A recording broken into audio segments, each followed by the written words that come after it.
Abrimos, señoras y señores, la tertulia en este miércoles que es 16 de diciembre del año 2020. Abrimos mesa de análisis internacional. Voy saludando a quienes nos acompañan, por supuesto, cada uno en su casa. Susana Mangana, buen día. Muy buenos días, Emiliano, y compañeros y audiencia, por supuesto. Gustavo Calvo, ¿cómo te va? Hola, ¿qué tal? Muchísimas gracias por la invitación otra vez. Leo Harari, en su casa, pero habiéndose movido. Ya no nos saluda desde París como en las últimas semanas. Ahora está en Uruguay de nuevo. Buen día, Leo. Buenos días, encantadísimo de estar confinado en Uruguay en vez de estar confinado en Francia. ¿Cuándo llegaste? Hace 48 horas. Así que estás todavía incluidas. Claro, así que estás en cuarentena. Bueno, y el último saludo es para Nicolás Pose, docente e investigador en Economía Política Internacional por la Universidad de la República. Ya ha intervenido otras veces en estas mesas. Nicolás, también, bienvenido. Buen día, Emiliano, muchas gracias y bueno, un gusto estar nuevamente aquí con ustedes. En estos días se está cumpliendo un año del registro del primer caso de COVID-19 en China. En aquel momento no lo sabíamos, pero pocas semanas más tarde aquel brote de Wuhan traspasaría las fronteras chinas, se expandiría y se transformaría en una pandemia global. Las consecuencias de esa emergencia sanitaria inédita han acaparado buena parte de la atención de los medios de comunicación. Sin embargo, resulta que en este 2020 han ocurrido muchos otros hechos que vale la pena destacar. La propuesta, entonces, hoy, en la última edición del año de la Tertulia Internacional, es examinar asuntos del año 2020 a nivel global que la pandemia eclipsó. Bueno, los integrantes de la mesa han estado haciendo sus apuntes. Vamos a ir escuchándolos entonces de a uno y vamos a tener comentarios de los otros sobre esos hechos que han elegido. Empiezo a ver, ¿con quién empiezo? Y para ser corteses, con la dama de la mesa, como corresponde. Susana, ¿dónde elegiste un hecho entonces de este año 2020? Muy bien, lo tengo muy claro. Para mí, algo que ha sido soslayado o que de alguna manera se ha visto opacado por el seguimiento a las noticias derivadas de la pandemia ha sido el irredentismo de dos países con vocación imperial como son Rusia y Turquía. Si bien se ha informado de sus intervenciones, por ejemplo, en la guerra sin fin, una guerra de desgaste de Siria, o también su intervención muchas veces con contradicciones porque cooperan en Siria ahora. Turquía sí coopera con Siria desde hace un tiempo, no desde el inicio de la contienda, pero por ejemplo en Libia están apoyando a distintos bandos. En cualquier caso, creo que también el último capítulo que tuvimos de la situación entre Armenia y Azerbaiyán por el enclave de Nagorno-Karabaj demuestra una vez más que tanto la comunidad internacional como el propio Estados Unidos, ocupado como estaba Donald Trump, el presidente, en su propia campaña para la reelección, de alguna manera no calibraron o no se vio un intento de frenar la vocación expansionista de ambas naciones que la tienen, y por eso no hablo de imperialismo sino de irredentismo, que me parece que es un término al cual no estamos tan habituados, pero que demuestra esa vocación de los dos países de no perder zonas de influencia que antaño pertenecieron, por ejemplo, al Imperio Otomano, que duró unos 7 siglos, como todos recordaréis, pero también a lo que era el gran Imperio ruso, ¿no? Si Trump quería hacer el MAGA, ¿no? Vamos a hacer que América sea grande otra vez, Putin no se quede atrás y también quiere que Rusia siga conquistando territorios y sobre todo no perdiendo países que antaño estaban bajo la esfera moscovita y que hoy se quieren acercar a la Unión Europea. Por ejemplo, Moldova. Sí. Creo que empieza bien esta enumeración. Creo que Susana acaba de abrió la agenda. Probablemente muchos de nuestros oyentes no estaban pensando en ese asunto. Ya te escucharemos dentro de un rato con algún otro tema, Susana, pero sobre este que ella planteaba, breves comentarios de otros integrantes de la mesa. ¿Quién va? ¿Quién levanta la mano? ¿Se miran? Leo, a ver, ¿sí? No, sí, creo que está bien, que son dos eventos, más que eventos, dos cambios en las políticas, pero yo los veo más bien como síntomas de un cambio global, más que como que fueran simplemente iniciativa de uno u otro de los gobiernos. Estamos en un contexto nuevo. Para mí, lo que ha sido marcante y que encierra y tantas otras cosas que han pasado, es el cambio de doctrina en las relaciones internacionales de la administración americana. Y todo lo demás cae en esta canasta, digamos, donde podemos sacar lo que nos parezca más relevante, como hizo Susana con el tema Rusia y Turquía, y hay otros. Nicolás, ¿tú sobre esto también quieres agregar algo? Yo comparto con Susana esta aproximación de entender estos avances en términos de búsquedas o intentos por evitar la pérdida de espacios de poder que históricamente o que en distintos momentos históricos estos países, estos imperios, si los queremos ver de esta forma, han ocupado. En ocasiones tendemos a ver frente a determinados sucesos, y creo que esto estuvo muy marcado en aquel episodio relacionado con Crimea, como avances o como nuevos intentos expansionistas, en este caso refiriéndonos a Rusia, cuando en realidad yo comparto esta apreciación, este abordaje, son intentos defensivos que naturalmente tienen una proyección extraterritorial que hacen a los intentos de estos países en particular, por ocupar espacios de poder en la política mundial y sobre todo en la política regional, pero que los tenemos que entender en esta mirada de largo plazo como aproximaciones o como esfuerzos por evitar una reducción que en los últimos años ha sido sistemática de pérdida de espacio o de influencia de otrora grandes imperios. Vamos a un segundo tema. Ahora escucho para eso a Gustavo. Gustavo Calvo, ¿cuál elegís? Sí, igual quería hacer, si tú me permites, Emiliano, una sola frase con respecto a esto de Susana. En realidad Susana quiso soslayar la palabra imperios, y a mí me parece que la palabra imperios puede describir muy bien la situación actual, no en el sentido de que los haya, pero sí en el sentido de la nostalgia del imperio. Muchos analistas están hablando de que se está volviendo a un esquema muy similar al del siglo XIX, es decir, con una mesa chica de 4 o 5 potencias. El imperio ruso y el imperio otomano no están, pero hay un poder ruso y hay un poder otomano ejerciendo influencia sobre la región. Y lo mejor del ejemplo de Susana no es lo que pasó, sino lo que no pasó. Nadie del grupo de Minsk, aparte de Rusia, hizo nada. ¿Por qué? Porque se sobreentendía que esto era el patio trasero de un imperio. Entonces, de alguna manera, la tendencia internacional va hacia ese reacomodamiento de poder de las potencias, no en un sentido tan expansivo, sino en un sentido, como dice Nicolás, de cuidar su chakra, por decirlo de alguna manera. Eso se va a ir asentando y eso lo estamos viendo y se engancha con lo que yo iba a decir. Para mí, el gran tema de este 2020 ha sido, aunque ha tenido titulares, el gran giro geopolítico hacia el Indo-Pacífico, el gran giro hacia toda la realidad de Asia, con 2 ítems fundamentales que no deben pasar desapercibidos. Sobre el mes de octubre de este año se aprobó el 14º Plan Quinquenal chino, con su sistema de doble circulación, con el desacoplamiento del sistema globalizado. Hasta el año 2025, China está publicando lo que va a hacer, y como pasó con el plan anterior, lo va a hacer. Y sobre el 15 de noviembre se firmó el mayor acuerdo regional comercial de la historia de la humanidad. Este énfasis que pone Gustavo, ese corrimiento hacia esa otra parte del mundo, ¿quién quiere añadir? ¿Quién va? ¿Leo?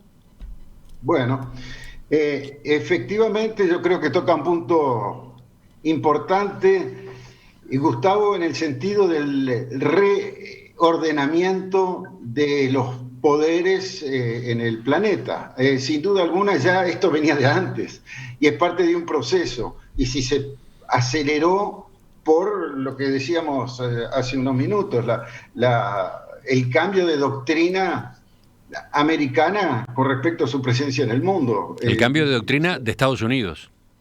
Claro, el hecho de solo romper las alianzas y buscar más bien enfrentamientos que conciliaciones, y que puso a China en una velocidad superior en lo que es su estrategia de mediano y largo plazo de efectivamente consolidación de su poder económico, sobre todo el acceso a las materias que necesita y a los mercados que necesita. Y ha sido una gran operación exitosa que va a tener influencia sobre los próximos años. Efectivamente, la cuenca Indo-Pacífico es el lugar más dinámico en todo sentido en el planeta en estos momentos. Agrega uno de nuestros oyentes a propósito del planteo de Gustavo, dice Facundo, ese mayor acuerdo comercial firmado hace pocos días, es un acuerdo en el que Estados Unidos no está, ¿no? Ese detalle. No, pero tampoco, ojo que tampoco está la India, que forma parte de todo ese contexto geopolítico. No es un acuerdo contra Estados Unidos, tampoco es un acuerdo en sí contra Occidente, porque si no, por ejemplo, Australia, Nueva Zelanda, Corea del Sur, Japón no podrían estar, que son países que estratégicamente forman parte de las aspiraciones occidentales. Es un acuerdo en sí por el comercio, pero quizás eso es lo que quizás lo haga más viable, porque no es un acuerdo contra algo. Ojo con eso. Nicolás, sobre esto mismo. Es interesante lo que nota Gustavo, y creo que es ineludible pensar el ascenso de Asia como el ascenso de China. Cierto es que es una región mucho más amplia y que hay gran diversidad, pero China tiene un papel central y de hecho cuando uno mira los datos duros, buena parte del creciente peso de Asia en el PIB global está centrado en China, y cuando uno mira otros indicadores similares se encuentra con lo mismo.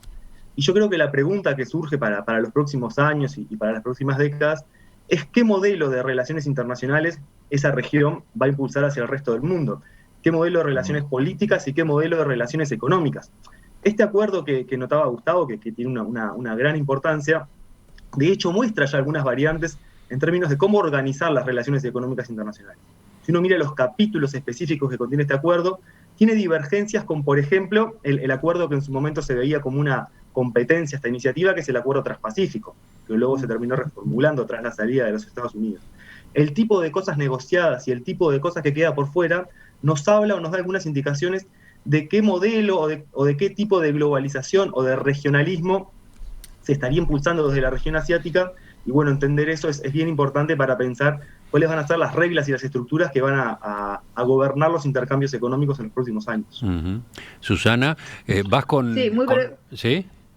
Sí, breve el apunte, pero siempre con esa mirada que tengo a caballo entre las relaciones internacionales y también los estudios interculturales, ¿no, Nicolás? Me parece que es importante que también tomemos nota de ese avance de Asia, no solo en lo económico, no solo en lo tecnológico, de lo cual ya hablamos la semana pasada también en nuestra tertulia, la mesa de los viernes. El ascenso también en el plano de la investigación, el desarrollo, incluso a nivel espacial de China, es notable. También sus compras de armamento cada vez más sofisticado, pero me parece que todavía tenemos que darnos cuenta de que cada vez más necesitamos conocer más de Asia, no solo de China, conocer no solo otras lenguas, sino también la cultura, la filosofía, aquello que los motiva, cómo sienten los asiáticos, ¿no? Que como hemos dicho en muchas ocasiones, Nicolás, son muchos más países que solo Corea del Sur o, por ejemplo, Japón y China. Entonces yo creo que ahí tenemos un gran debe si queremos realmente aprender a relacionarnos con ellos, puesto que a partir del 2030 se estima, por lo menos antes de la pandemia, se estimaba que el 60% del consumo mundial, Emiliano,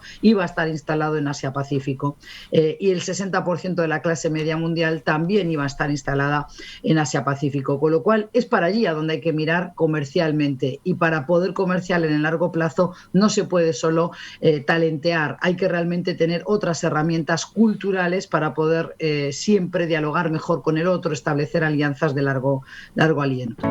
Hasta ahora han tomado la iniciativa en la tertulia Susana y Gustavo, planteando hechos, asuntos de la agenda global de este año 2020 que han sido importantes y que quizás quedaron corridos a un costado por toda la importancia que en otro plano tuvo la pandemia. Voy con una intervención más antes de la pausa. Leo, te dejo a ti, en este caso, que hagas tu presentación. Bueno, yo mi enfoque hubiera sido el siguiente: ¿qué ruptura en el proceso histórico que estábamos viviendo significó la pandemia? Ajá. Porque si pensamos un poquito, 12 meses atrás teníamos una América Latina con crisis de gobernanzas en todos lados. En Chile, Piñera estaba contra la espada y la pared, aflojando frente a manifestaciones incontrolables. En Perú ya andábamos por el cuarto presidente disolviendo el Parlamento y preparando para que venga uno próximo. En Bolivia teníamos todo el tema del golpe, o como quiera llamarse, contra Evo Morales, etcétera, etcétera, etcétera. Bueno, Venezuela, ni que hablar, un gran problema. En Colombia, con las dificultades para instrumentar las cuestiones de los acuerdos de paz. México, con las enormes dificultades que estaba teniendo AMLO para enfrentar los problemas sociales. Brasil, bueno, no voy a dar la vuelta al mundo, simplemente teníamos un mundo donde había clara crisis de gobernanza en una buena parte de los países, en donde las organizaciones internacionales estaban debilitadas y buscando caminos para rehacerse. La Organización Mundial del Comercio, que es una de las razones por las cuales se fortalece lo que venía de hablar Gustavo y comentar Nicolás. Es decir, teníamos un mundo donde estábamos enfrente a una crisis política grande, movilizaciones populares no controlables, no manejables por los sistemas tradicionales. Por ejemplo, movimiento popular no aceptando el liderazgo del movimiento sindical o de los partidos políticos, como los chalecos amarillos, saliendo a la calle por decenas de miles sin reconocer jefatura, lo que hacía que los gobiernos no tenían con quién sentarse en una mesa a discutir las cosas. Eso mismo de Francia estaba pasando en Chile, está pasando en Hong Kong, está pasando en muchos lugares. Es decir, la pandemia fue una buena noticia para los gobiernos que estaban fuera de control y que tuvieron la oportunidad de meter a la gente en las casas en base al miedo. Y no digo que esté mal ni que sea una manipulación. No, claro, la pregunta cantada era si tú te afiliabas a alguna teoría conspirativa en ese sentido. No, al contrario. A mí lo que me resulta interesante es que es un invisible virus el que está moviendo la historia, y nosotros no somos protagonistas de la historia, sino víctimas de la historia. Nos va llevando. Estábamos enfrentándonos en cosas que sí teníamos lo que decir, que era qué queremos que sea la gobernanza, cómo queremos que se organicen las relaciones conflictuales para que no terminen de manera dramática. Ese era uno de los grandes temas. Ese tema pasó de lado por un virus, no es una conspiración. Lo que sí, cada poder lo aprovecha como puede. Bueno, sí, porque podría argumentarse que ante el virus, ante la epidemia o el riesgo de una pandemia, no había necesariamente una única forma de reaccionar, y sin embargo casi que se uniformizó a nivel planetario una manera de encararlo, ¿no? Muy drástica, muy severa, con todo tipo de impactos políticos, económicos y sociales, ¿no? Así es, pero el motor de eso, a diferencia de los otros fenómenos que estábamos viendo, es fundamentalmente el miedo y la imprevisión, digamos, de los grandes países de cómo enfrentar de una manera menos drástica, menos dramática, el problema de la pandemia. No sé que haya otra mejor tampoco. Simplemente lo que hizo fue cambiar las reglas de juego en la situación global de poder. Esto para mí es lo más notable, que no es hecho de los humanos, es hecho de un virus. A ver, Gustavo, un primer comentario tuyo. Yo lo quería encarar tratando de... Me gustó mucho la pregunta porque lo tomé como pregunta, lo de Leo, que ha sido lo disruptivo. Yo creo que esa crisis de gobernanza, como bien dice Leo, ya venía desde antes de la pandemia, y la pandemia hizo cosas. Y tomando prestado, se me permite, Susana, su visión siempre social de todos los temas, que es mi gran talón de Aquiles, porque tengo muy poca formación en eso. Yo creo que la pandemia a nivel global, vamos a verlo como a nivel global, provocó en los estados lo que yo llamé en un artículo que escribí en enero de este año, que se llama La mascarilla de los estados, esa cierta encerrarse también de los estados, no de las personas solamente, de los estados. Y desde el punto de vista social, y esta frase recontra atrevida, pero alguien la jugará dentro de unos años, frenó en seco la expansión cultural de Occidente. Es decir, de alguna manera vamos a despertarnos de esta pandemia con un mundo más repartido culturalmente y cada bloque protegiendo su identidad cultural. Aquello de Samuel Huntington del choque de civilizaciones, no, saquemos la palabra choque, pero vamos a ver un mundo particionado según civilizaciones, quizás no para mal, pero sí hoy se han encerrado todos en sus áreas, las familias en sus casas, los estados en sus territorios, los bloques dentro de sus límites y también las culturas dentro de su entorno. Uh-huh. Sí, hemos tenido directamente cierre de fronteras, ¿no? Eso ha sido llevado al plano más literal posible, ¿no? Hay un gran cierre de fronteras operativo ocurriendo, con excepciones, con flexibilizaciones, pero pasamos por un momento absolutamente severo en esa materia. Estamos terminando ya este segmento. ¿Alguien quiere agregar a lo dicho por Gustavo a partir de la iniciativa de Leo? Nicolás. Ahí me gustaría agregar brevemente una pregunta que levanta lo que plantea Leo y que es ¿cómo se gestionarán estos descontentos una vez que pase la pandemia? Porque la pandemia naturalmente en algún momento va a pasar, será más temprano, será más tarde, pero como todas las pandemias en la historia, en algún momento tendrá su resolución. Si ya teníamos un montón de descontentos y de insatisfacciones acumuladas previo a la pandemia, uno tendería a pensar que dado el impacto económico y el impacto social que ha generado esto en los países, los descontentos y las insatisfacciones van a ser mucho mayores en el mundo post-pandemia.